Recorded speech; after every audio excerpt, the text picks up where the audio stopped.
13年前風魔吉大海岸線嘅豪宅，由原來均價5萬到依家均價3萬5。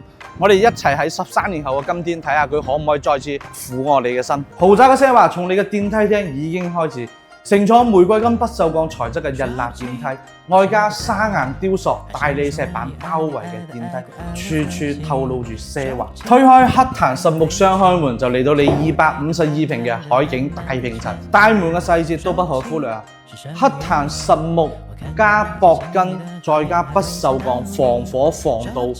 仲有10幾年前已經湧上咗耶魯，13年前嘅豪宅會客都喺入門嘅入戶花園度。13年前排煙效果冇咁好，為咗令油煙唔入客廳，餐客廳都係分開嘅。3梯2戶，保姆有專用電梯，同主人家嘅生活動線完全唔一樣，私密性好高。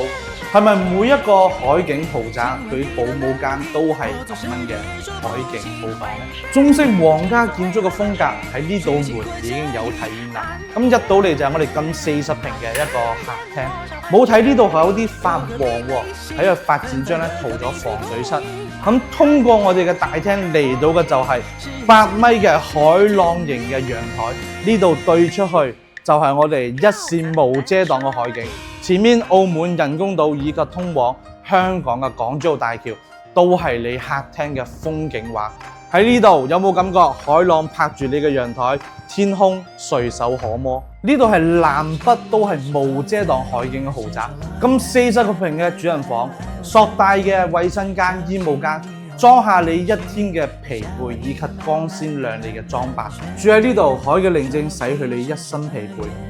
灣區嘅繁榮鼓勵住你繼續向前。你嘅遊艇就停喺九洲港碼頭，唔理係海釣定係出去商務黑牌，落樓就可出發。8米挑高嘅入戶大堂，配合龍圖騰、清明上河同銅壁畫，有冇一種做貴族嘅感覺呢？聽講劉華強嘅扮演者就喺隔離棟300平住緊喎。中式皇家園林滿滿嘅中國元素，羅漢松名貴植物數不勝數啊！做世人也說不清，問世間情從為何去？虛情或假意，難辨。世間多少幻覺。咁通過我哋呢條走廊往下走，就係情侶路啦。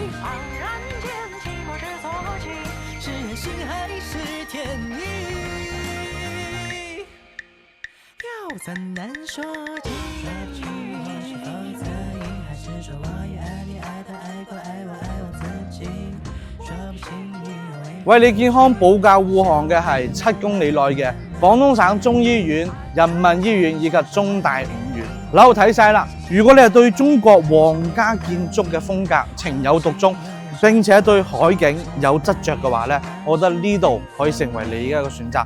當然啦，呢度同現代住宅呢有好大嘅唔同，咁就睇你係中意舊式定係新式啦。